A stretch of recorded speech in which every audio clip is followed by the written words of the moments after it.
Greeting everyone, my name is Marwa Al-Fersi, holding a PhD in Management Science Specialist in Finance at the University of Sfax, currently occupying the position of Assistant Professor at the Faculty of Economics and Management of Sfax in Tunisia, which is in North Africa. My research interests focus generally on microfinance institutions, working specifically on sustainability and its relationship with financial and social performance, risk management, and risk-taking behavior. Today I'll be presenting a paper entitled Financial and Social Efficiency Analysis of Islamic Microfinance Institutions. In my presentation, I will be trying to be as much as helpful, as clear, as informative as possible for all the researchers and students present at this conference, and of course the discussion of the revealed findings will interest a variety of people such as socially oriented investors, policymakers, and professionals. So let's begin with the presentation. This paper that I am about to present is published in the International Journal of Emerging Markets of the Emirate Publishing Group. My co-author, the full Professor Mona Boujilbash, is not here with us today, and she is my thesis supervisor. Let's have a look on the presentation's main elements. I'm going to start with a general overview, then I will present the literature review related to the research topic, followed by the methodology adopted in our empirical study. Then I will expose the major findings, and finally I will conclude with revealed results and suggest for future research. In the general overview, I'll be answering these questions: the why, the how, and the what. So why is the sustainability of microfinance institution is important? Well, because it increases the financial inclusion of economically inactive people. Therefore, it generates economic development and eventually guarantee a sustainable economy. So how is this sustainability is obtained or achieved? Well, as any financial institution, microfinance institutions need to maintain their financial sustainability, make profits, and accomplish financial as well as operational self-sufficiency every and each year in order to guarantee their financial sustainability. However, microfinance institutions are dual objective institutions, and their focus should not be only on financial objectives but also on another ultimate objective which represents the core reason of the existence of the microfinance sector, that is the social objective. And a microfinance institution is judged as socially efficient and respects its social objective when it reaches a great number of poor and a great number of women. Of course, these two objectives has been the subject of many debates since several decades now, which objective generates the others or which contradicts the other. This is not what we are focused on the research. We focus instead on what are the factors that impact and determines these objectives. We selected In our study, we focused on several factors, among which are risk exposure. The selection of this factor is based on the statistics recently revealed by international microfinance industry forums and summits worldwide, showing an increase of non-performing loans. Followed by the funding structure. These factors this factor is important since we are studying the Islamic microfinance institutions, knowing that the capital structure radically differs compared to those of conventional microfinance institutions. We selected also as determinant factor the ownership structure or the legal status for its importance in shaping the decision-making authority and the funding mechanism. Finally, the profitability for its importance in any financial institution and in any firm. Let's see what the literature review, what the existing literature has to say about this subject. Most empirical studies on financial and social efficiency have been conducted on the conventional microfinance industry. We collected the following studies in the case of Islamic microfinance institution, where we are going to mention among bin Abdel Qadir and bin Salim in 2013, who studied Islamic and conventional microfinance institution in the MENA region. Another conducted study on the case of Pakistani microfinance institution. The same case also has been studied by Farouk and Khan in 2014. We mentioned also the study of Widiarto and Amruz Najat in 2015 using a parametric approach to the data envelopment analysis.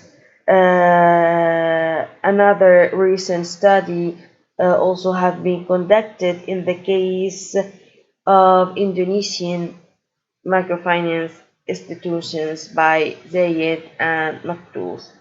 The most common and the most important findings revealed by these studies showed that there is no significant differences in performance between Islamic and conventional microfinance institutions. Also showed that Islamic microfinance institutions are socially outperform their conventional counterparts, and that conventional microfinance institutions financially overperform their Islamic counterparts. So when we consult a literature review, we are looking to answer two questions, the why and the how. We review a literature review on the topic, a literature on the method and the theoretical approach. And we will be looking for a research gap or a research debate.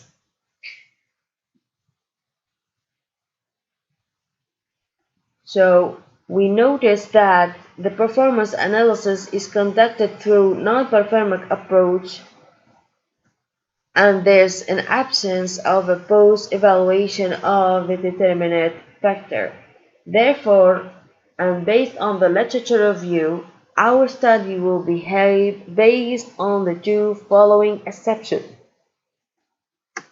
We suggest that Islamic microfinance institutions are socially more efficient than their conventional counterparts, and we will be suggesting and following the following hypothesis that Islamic microfinance institutions are financially less efficient compared to their conventional counterparts.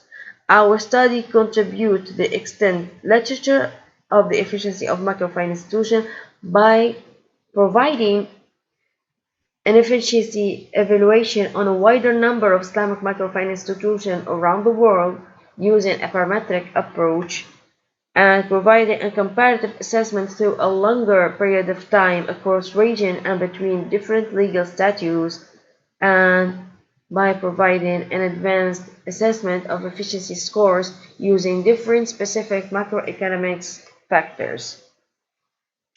Moving now to the methodology, where we'll be presenting the database and then discussing the pursuit model. A comparison is going to be conducted in time, evaluating financial and social efficiency from 2005 until 2015. Then conducted a comparison in space, distinguishing between Islamic and conventional microfinance institutions, where we find that the majority of microfinance institutions in our database are conventional ones, with a number of 326 conventional microfinance institutions versus 57 Islamic microfinance institutions. Then comparing these institutions according to their legal statute, where we found that the majority of Islamic microfinance institutions are microbanks, followed by Islamic NGOs, and according to the According to region, we found that the majority of Islamic microfinance institutions are located in East Asia and the Pacific, followed by the MENA region and South Asia. Moving now to the empirical design, which is composed of two parts. In the first part, we will be measuring the financial and social efficiency scores using a parametric approach, which is the stochastic frontier analysis. Well, why the stochastic frontier analysis? Well, the parametric of the stochastic model are estimated by maximizing either the log likelihood or the transferred log likelihood in logarithmic terms, with the exception that both inefficiencies and random errors are assumed to be orthogonal to inputs, prices, output, and country level or bank specific variables, where specified in the estimated equation. The used form for the cost efficiency function is a standard translog, which can be presented in the exposed equation. So therefore, and based on the previous conducted research, we selected the following inputs and outputs. So for the financial efficiency, we selected total cost, and for the inputs, we selected the borrowings, deposits, personal and operating expenses, and capital, and total loans and financial incomes as output. Adopting the total cost stochastic model to formulate the social efficiency model, we selected average loan balance per borrower as an indicator of social efficiency, total assets and number of employees as includes number of active borrowers and number of female borrowers as outputs. In the second part of our empirical design, we will run some estimation testing the impact of a several number of indicators selected under the exception of being determinant factors of financial and social efficiency. For this purpose, the selected variables are as follows. So the measured financial social efficiency scores are our dependent variable. As independent variable, we selected variables related to credit risk exposure. So portfolio at risk, it selected indicators for credit risk exposure. However, net profit margin and loan growth could be an indicators for credit risk taken. So these three variables are selected under the credit risk exposure. Then we selected capital to asset ratio and debt to equity ratio as capital structure indicators. And for the ownership structure, we selected three dummy variables. First dummy variables, microbanks. So 0, 1, obtaining 1 if the microfinance institution is a microbank, 0 otherwise. The same thing with non-bank financial institutions, non-governmental organization, alongside with a dummy variable for Islamic microfinance institution. As control variable, we selected profitability and asset size, and for the macroeconomic variable, we selected the GDP growth and the inflation rate. To improve the econometric estimates efficiency, we use the general least squares regression model to increase the level of freedom and reduce linearity. It's time now to present the revealed results. We start by the revealed efficiency scores, where the results show us that on average,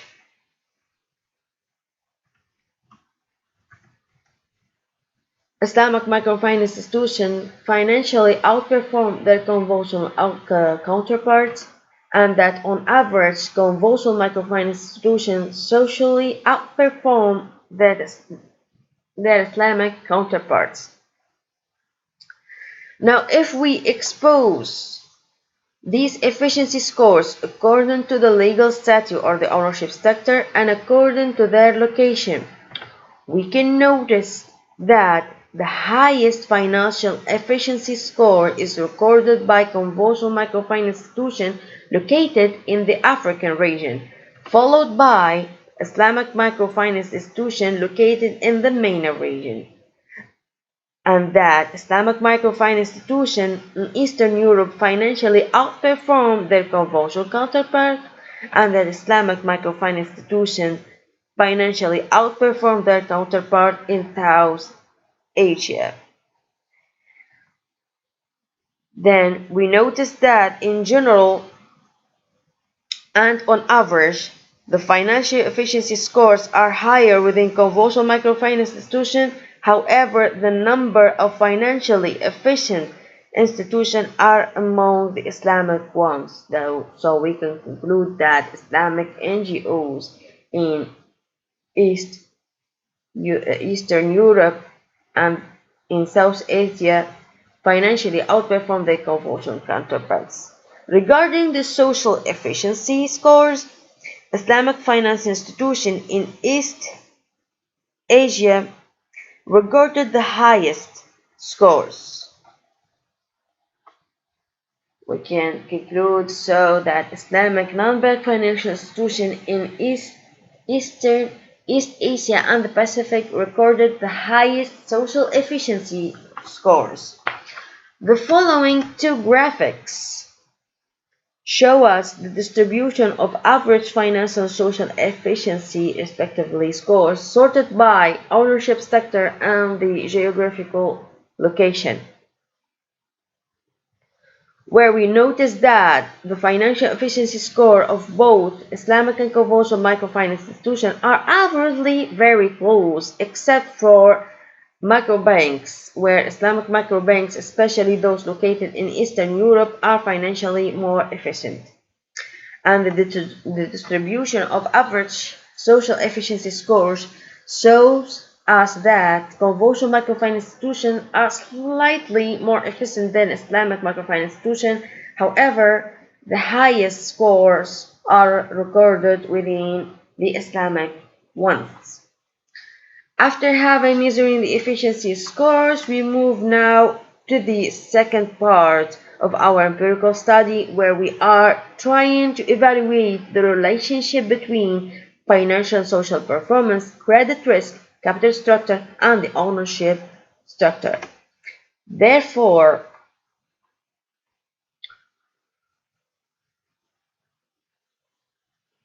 the results show us that credit risk exposure decreases the financial performance, that the capital structure indicators has statistically significant impact on the financial performance of Islamic microfinance institutions. The asset size of Islamic microfinance institutions seems to slow down their financial performance, and that the economic growth accommodates the financial development for the Islamic microfinance institutions. According to the regression results for the financial efficiency model sorted by the institutional type, we can come with the same conclusion, which is that credit risk, capital structure, and the asset size are the most influencing factors of the financial performance of Islamic microfinance institution. Moving now to the regression results for the social efficiency model, where we find that credit risk exposure and capital structure indicators play significant role in shaping the social performance of Islamic microfinance institutions alongside with the economic growth. Same findings as those of the financial performance can be concluded.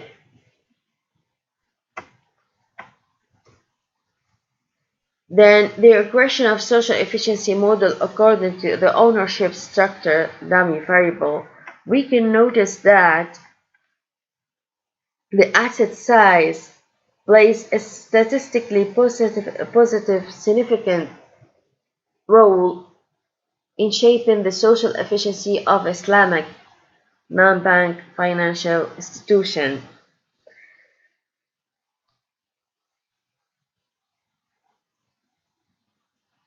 and that the equity-based funding of Islamic microbanks enhance the social efficiency, and we can conclude that credit risk, capital structure, profitability, and the asset size are the most influencing factor of the social efficiency of microfinance institutions. We arrive now at the last elements of our presentation, where I will be concluding the major findings, the research application, and I will be suggesting for further future research. Therefore, according to our empirical investigation, we can conclude that Islamic microfinance institutions are financially outperform their conventional counterparts on average. The highest financial efficiency score has been recorded by conventional microfinance institutions located in the African region. And the second highest financial efficiency score is recorded by Islamic microfinance institution in the MENA region. Also, we can conclude that conventional microfinance institutions socially outperform their Islamic counterparts. However, the highest social efficiency score has been recorded by Islamic microfinance institutions in the East Asian and the Pacific region, with 100% of socially efficient microfinance institution. We can conclude that also that these taken decisions are crucial in explaining the evolution of financial and social efficiency in Islam for Islamic or of Islamic microfinance institutions, and that the debt-based financing seems to moderate the effect of risk-taking exposure on financially and socially efficiency for Islamic microfinance institutions.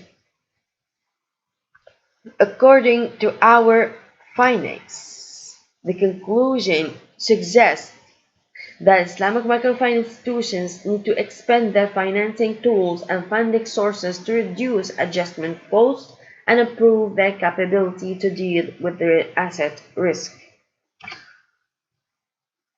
and that risk-taking analysis studies and its impact on efficiency in the microfinance sector are insufficient. Therefore, new hypotheses should be taken into consideration, highlighting the specific particularities of Islamic microfinance institutions. In this sense, another research perspective might consider the empirical analysis of behavioral biases in the microfinance sector, since it could provide explanation for excessive risk taken. Also, 10 years ago, we were talking and studying the commercialization of microfinance institutions, moving from unregulated non-for-profit institutions toward regulated for-profit institutions, and studying their impact or the impact of this commercialization on their financial and social performance. Now, the technology is in constant development, and microfinance institutions are taking initiatives to adopt these changes. Therefore, studies are required on this subject to examine its advantages and disadvantages, as well as its impact on the sustainability and the microfinance sector in general. So here we come at the end of this presentation. I hope that I was as clear as possible and that I was brief but informative. I invite you to read the full paper. Thank you for your attention, and now I am excited to receive your interactions and answer your questions.